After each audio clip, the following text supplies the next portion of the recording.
Okay, so we can begin our talk. I try to make it academic. Okay. Okay. You know, it is a shame to say before I came here, I actually knew little about translation studies. Really? Because I didn't do much theoretical research, but I did teach students, undergraduate students, a course in translation studies, but that is language specific, mostly between English and Chinese. And the students actually complain that the theoretical studies is of little help to improving their translation. Yeah. So sometimes they are not very highly motivated. That's very common at the beginning. Yeah. And last week I met a PhD student here. He also, it should be a she. She also talked about the courses here. She said MA students are not very happy about some of the theoretical studies, but PhD students are happier about it. So actually, I myself am also interested in studying the relationship between translation theory and translation practice. Yeah. So, but I don't know whether translation theory should be our help to translation practice. What do you think of it? Okay. Well, first of all, in my experience, MA students often, I mean, not all of them, some come with a specific interest in theoretical issues, but most of them come thinking that what they're going to do is just a purely vocational degree that would allow them to immediately step into a job at the end of the year. To make money. That's right. Yeah. And that for this they don't need to do much thinking, they just need to do a lot of practice and no reflection. Over a period of time, and if the courses are delivered successfully and people who are teaching theory are capable of linking it to interesting issues that touch on students' lives, then in my experience they change. A lot of them change their position, and in fact one of the people who was most unhappy about theory a few years ago in our when we were teaching at UMIST, and he almost gave up the course because he thought there was too much theory and so on. By the beginning of the second semester had started to think that he actually wanted to stay on and do a PhD, which is of course and many of our students stay on and do a PhD, even those who initially say they don't want to engage with theory. So I think it partly depends on how it is taught, and whether you could, theory doesn't necessarily mean that you have to be so abstract that people can see no relationship between what they do and what you're talking about. Successful teaching means that you can make that link. It's also important to make people understand, students understand, that in fact it is extremely irresponsible, particularly for a sensitive job, and it often is extremely sensitive, like translation and interpreting, to just perform without reflecting on what you're doing. That it is their responsibility as hopefully responsible human beings to develop those skills of reflection that they're going to need in order to offer a reasonable and responsible service to the world. So I think it's very important that often people do not explain to students what the point of the theory is, and that's why they approach it from the very beginning. Yeah, but if you from the beginning explain that theory has a lot of justifications, or that the teaching of theory has a lot of justifications, and one of them is that they must be able to reflect on what they're doing and do so with a level of complexity that does justice to the complexity of the task itself, then I think that is it breaks the ice initially, and it allows them to see where you're going with all this and why they're being asked to think about these things. And then the other thing to do, which makes a lot of difference, is when you teach any theory to try and use concrete examples all the time, so that they're immediately seeing when they come across a text or they come across a translation, what this theory actually says about this text in front of them, rather than just what it says in general terms about the world. So they can read it from a higher point of view. That's right.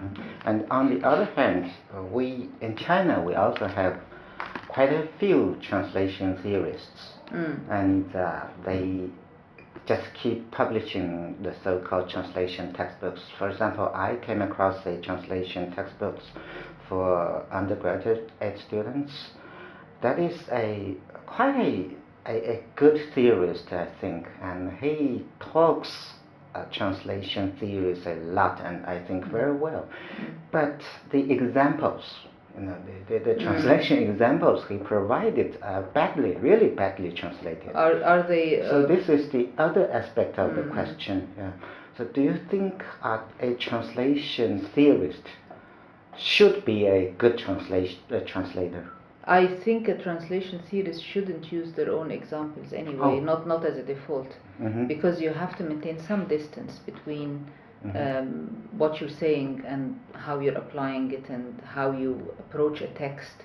If you're too close to it and it's your own work, then of course it narrows the scope of what you can say about it. And so, for instance, in my book, In Other Words, which is full of examples, I think only one of the examples that I've used was my own text. Otherwise, I used examples of published translations by other people. So it's better to give comments on other people's. Yeah, apply the theories to other people's work. It's better to stay out of it yourself. And then also, it's better not to use very bad quality translations unless you are making a point about the quality of translation, because there's no point in theorizing about very poor performance. I mean, in every discipline, in every area of life, you have people who perform very badly, who don't have an aptitude for the job. If you base your theorizing on this, then you are really lowering the standard of the profession quite considerably. So we need to try to be tactful in this aspect.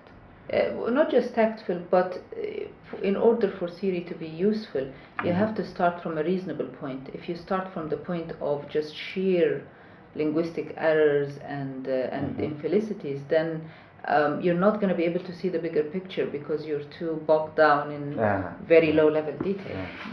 And also about the studies of translation theory, to my knowledge, there are some. Can we say translation theory fall into two categories? That is macro theory and the micro theory. I noticed your book published in 1992 entitled "In Other Words." I think is that book more micro studies? That is the study of different levels of language. And the other side of the theory is, can we say it, macro studies? That is the study of interface between translation and other disciplines like sociology, pragmatics, and so on. Do you think we can say this macro and micro? You can talk about macro and micro, but I don't think it's a question of whether you do detailed textual analysis or not, because I mean, in other words, for instance, it's only micro in the sense that there is a lot of detailed textual analysis, but that detailed textual analysis is placed within a macro structure, not just of language, but of what translators are required to do. So it doesn't say, for instance, this is the way you always translate gender from Chinese into English or whatever. That would be very micro, that would be very limited. But it's at a somewhat higher level. In the same way that if you go to something like social structure or literary structure, that also has its own micro and macro. So some studies are extremely detailed in terms of what they present to you. the nature of social structure or the nature of literary systems and so on. But that doesn't mean that they are also not micro, because you have to understand the system as a system in order to understand. So you mean they are overlapping? I think they overlap and they complement each other. In fact, Maria Tomoxko has a very good paper on this very specific topic of balancing micro and macro description. Well, what is it about? This is, I think, I'm trying to think now. Maria Timoxko. Yeah. Yeah. I read her book. Yeah. I think that paper is probably in the collection edited by Theo Hermans called Cross-Cultural Cross-Cultural Transgressions. Transgressions. It's a book that came out in 2002. Yeah. Okay. 2 and 2. Yeah. And that is that's also typical of all research, not just translation studies research. There's always the balance of how much detail and how much of the general picture you give. Yes, the reason I ask this question is that a lot of Chinese scholars in this field are discussing the framework of the translation theories, or the so-called translatology. But I don't think they are very clear about the framework of the translation theory, and actually they are still debate on what is equivalence, what is so this kind of, I think, micro concept. They don't. I think the interdisciplinarity is not as well studied as in the Chinese context. But that's the stage that also Western theorizing about translation went through, when a lot of people spent a lot of energy trying to figure out what equivalence is. So can I say the Chinese the Chinese circles is still going through a stage far behind here?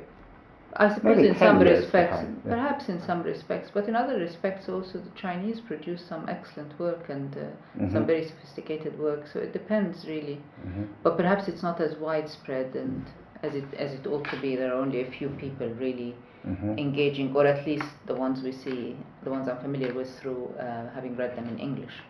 Of course, there's a lot going on in Chinese that I'm not familiar with, and that the world is not familiar with. Yeah. And the next question is, I am, why I came here is that I happen to see in a paper your contributions to translation studies, and that paper was written, I think, maybe 3 years ago by a not a very top scholar. Yeah. He mentioned your building of TEC here. Yeah. And then at that time I was thinking of doing also some corpus studies. For example, to build a corpus myself to do machine translation. But after I came here, I found this is not what I can do here. So later I attended another course, English corpus in studies. linguistics. Tutored by Harold. Summers, and I think I also benefited a lot from that. But my question, not here, between us, is that am I right to say your major 2 contributions to translation studies is first to introduce corpus studies into the corpus method into translation studies, and the second to introduce narrative theory into translation studies? Can I say so? It's very difficult to answer this question because in a sense it's not for me to say what my contribution is. It's for other people to assess it. I can say that these are areas that have interested me and in which I have done a sustained amount of work. And before that, of course, my main interest, which for a long time I worked on developing, especially with, in other words, is to demonstrate that translation studies is something that, and translation, something that can be learned and that in order to learn it you have to engage with large number of issues, and you have to think beyond specific language pairs. That's the whole point of, in other words, although people think that I speak all the languages that I use for exemplification, but I don't, I only speak English and Arabic. But I spent a lot of time working with individual informants, if you like, in many different languages, to put together this book just specifically to show that you can teach translation and focus on strategies and principles and reflect on issues without getting too bogged down in a specific pair of languages or a specific example. So that perhaps that's, and in fact I think that's what people most associated with my work for a long time is the training element. But then after that I also got very interested in corpora, particularly because I worked with the late John Sinclair, who was the kind of father of corpus linguistics, if you like, and he was my mentor and a very close friend, so I became very interested in corpus work and tried to apply that to translation. And then more recently, really because of the kinds of things that are going on in the world, I took an interest in issues of conflict and so that become more, in my words, can I say your studies have become more macro? I suppose so. Yes, at a more macro word. So that's why I am quite interested in thinking about the recent pro-China protests across the world, derived from the academic torch relay in China, across the world. From the what? From the academic? Yeah, I know you. I think at the time you were in Hong Kong. Yeah, you mean because of the Olympics? Yeah. Oh yes, and the riots in Tibet. Yes. A lot of Chinese, overseas Chinese students are holding, pro-China protests against Western media reporting on the pro-Tibetan protests.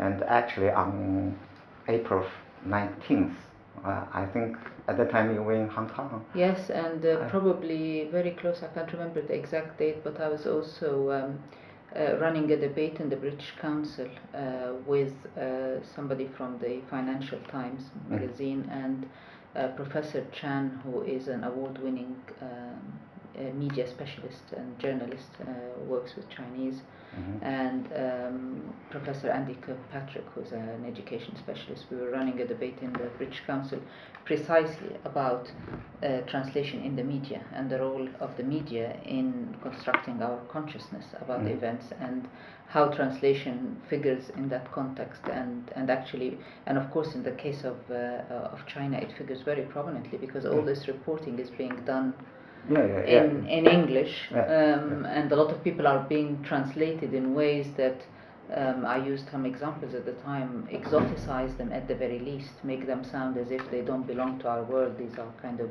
crazy people and so on.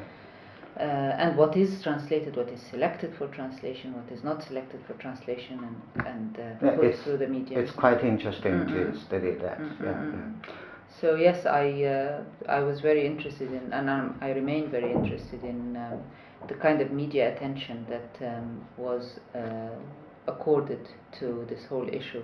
I'm not an expert, of course, on Chinese politics nor on Tibet politics, but I've found something very, from my experience with the media in other contexts, reporting on other things, I found it very suspicious the way this was kind of blown into the major injustice in the world when much worse things were going on by anybody's standards. So yes, I'm very suspicious about. So I have also become interested in this field. I think I hope I can do some studies on this. It is fascinating, absolutely fascinating. One of the examples I used in Hong Kong, both at the British Council and in a seminar I gave at the Baptist University, and I was surprised that actually people, Chinese-speaking people, were not aware of this at all. It was the Tiananmen Papers, which is a document that was released in 2001 about supposedly by collected material collected by a top Chinese politician who lived through the Tiananmen period. And he's supposed to have smuggled all kinds of recordings of Chinese politicians talking about Tiananmen, what they're going to do in Tiananmen, and secret documents and so on, and smuggled them to America to a couple of professors at the university, who then translated all this into English and published it as a book before the Chinese version was released. So the translation came out before the actual Chinese collection of documents, and this was covered so extensively in Western media, and it was very interesting to look at the way these things are translated. First of all, the document itself is contested, and a lot of people have argued, a lot of in academic papers, that there is no way a Chinese politician could have smuggled this kind of material and asked questions about how they got hold of it, how they did the recordings in a context like this, and so on. So there is a very big question mark about whether it is an authentic document or made up, and especially since the English translation came out before the Chinese. But then there are questions about how, if it is a translation, how the people are translated, and I use some of these examples, and they make the Chinese politicians sound extremely exotic and very weird people. So things like one politician saying to another, the spear is now pointed at you, and so these are kind of very exoticizing strategies. And so, I mean, and the Tiananmen papers were quoted in all the big Western media. If you search in the BBC, you will find extracts from supposedly translated English, and they reflect for the West what the Chinese are like and what the Chinese politics are like. So. But the question is that, as you said, Western people know little about Chinese. They know about Chinese through these media reporting. Yeah, absolutely. So that's why I'm thinking these days that China is somewhat similar to the Arab world in this situation. But I think the recent protests and recent reporting, it is good to a degree, because most of the Chinese young people, especially Chinese young people, originally think that Western media are objective, they are democratic, but through this event, most of the young people have known what are they doing. So I hope I can do some studies in this aspect after going back to China. I would strongly recommend it. It's an extremely important area and very rich. You'll find lots of examples if you start looking at. And yes, I can read both English reporting and the Chinese reporting. Yes. So the related question is that, can I say, in some books, people are talking about the so-called ideological turn. In China, Chinese people seem to be interested in talking about the latest trend or latest or future trend or development of the translation studies.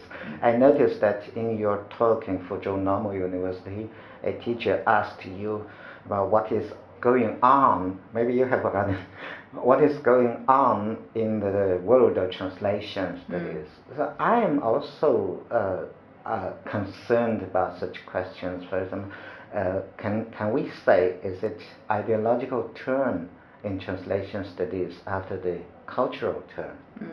I object to the use of this metaphor of turns personally. I think it's a metaphor that is promoted by people who want to build academic empires. So somebody wants to say that they're doing something completely new and original and so on, so they call it some kind of turn and associate themselves and their friends with it. And I think it's in China, this kind of turn is regarded as very fashionable. Yes, but it is an unproductive metaphor, because it also suggests that we are a discipline who just jump from one thing to the other, which is not true at all, of course. There are no turns, there are shifting interests, there are new perspectives on old problems sometimes, and sometimes there are new problems altogether that we just hadn't come across before.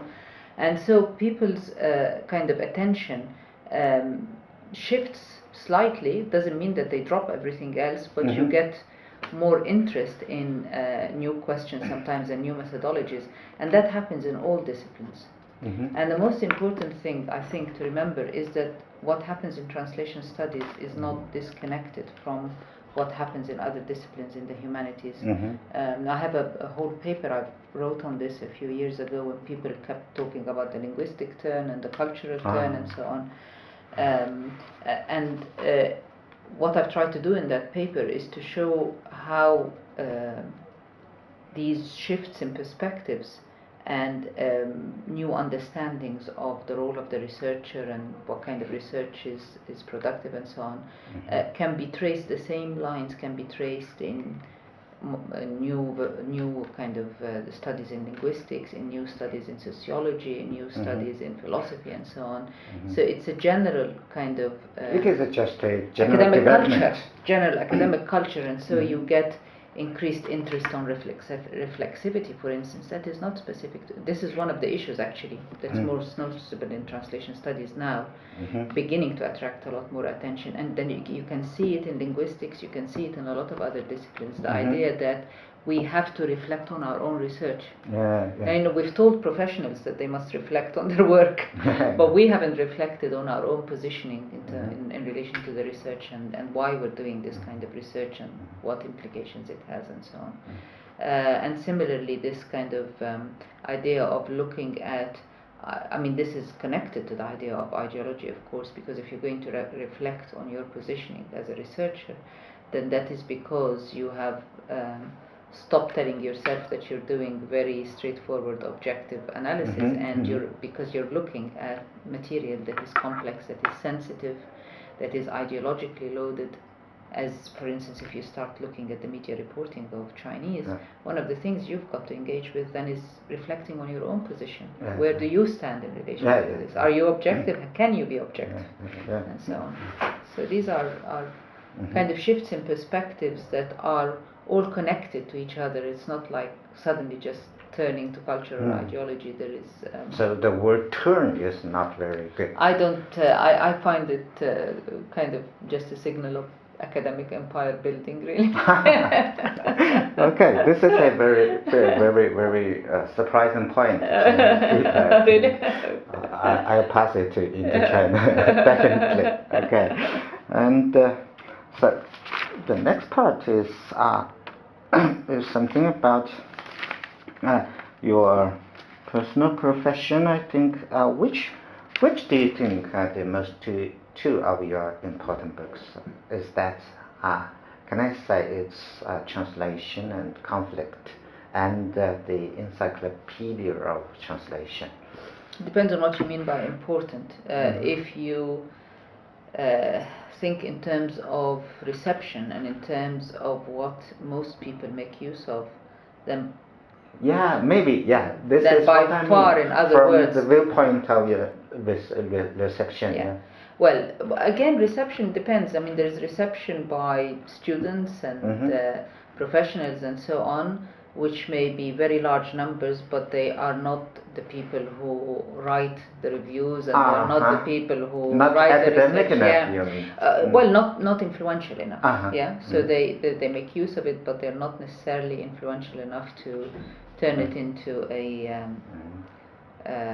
something that, in the eyes of critics and reviewers, is a groundbreaking achievement, for instance.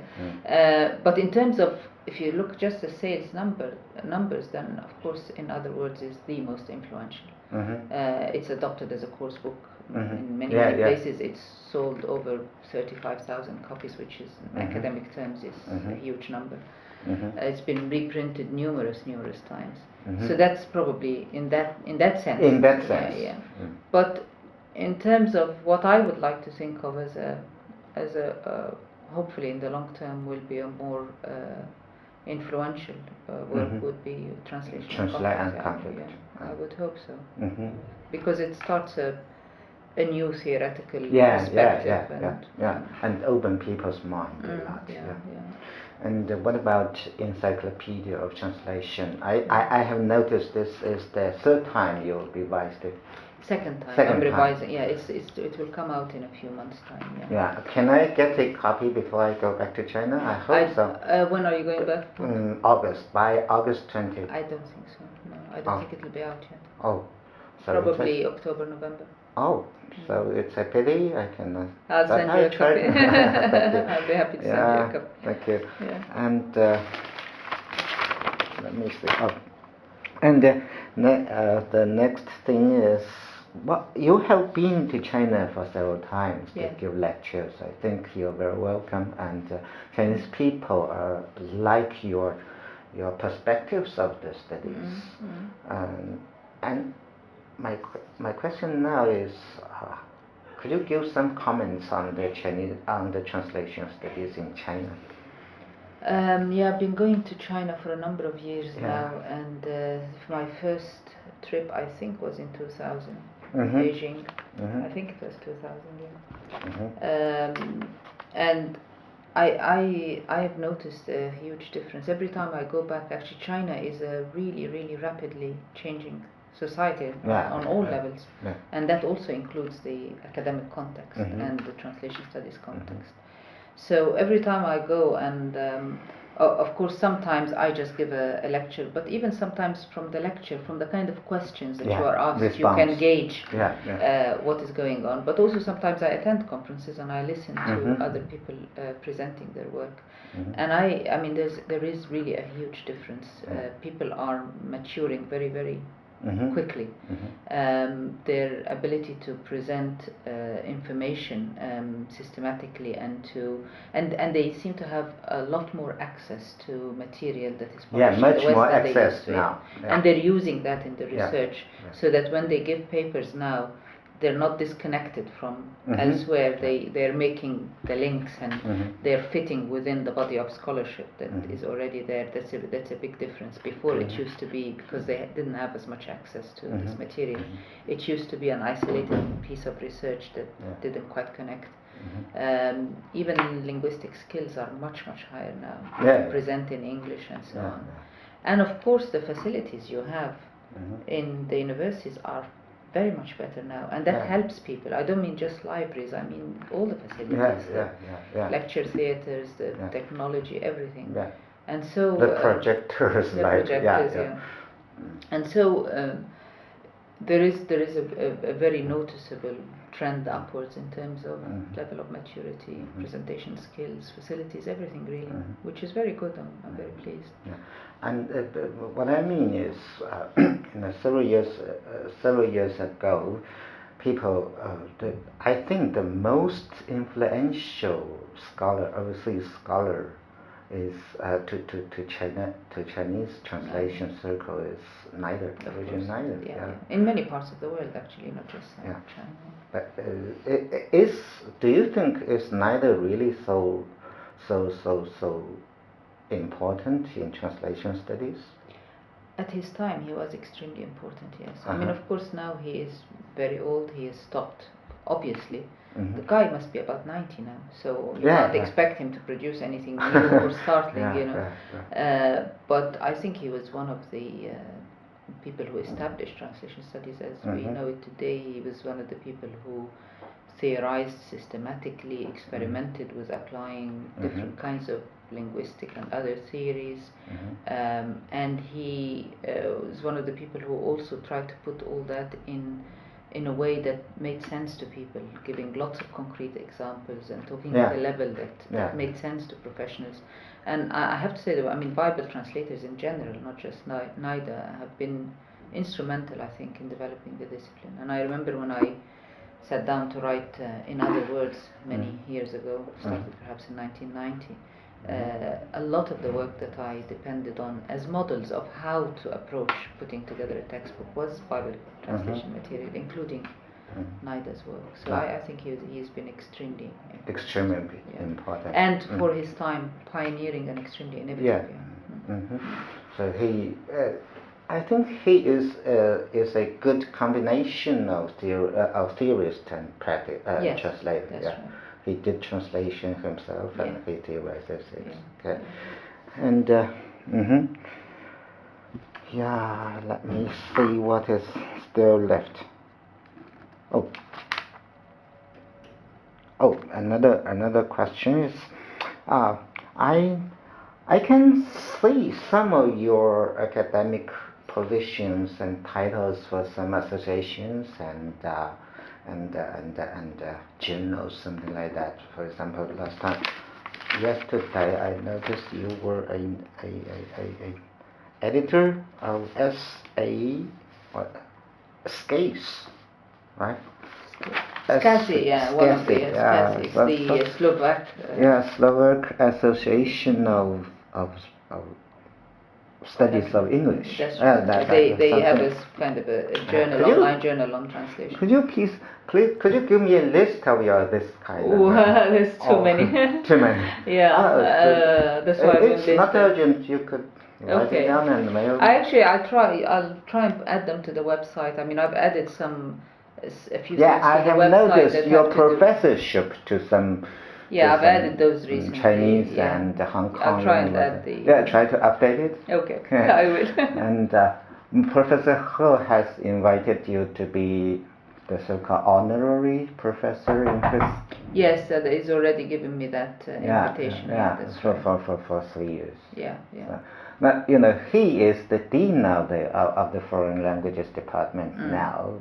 If I can be the dean, then I'll do the same. Okay. Thank you very much. I haven't I haven't added it on the website yet, but I've also now been offered a guest professorship with Jiaotong University. Jiaotong, Shanghai. Yeah. In Shanghai. Yeah. Shanghai is also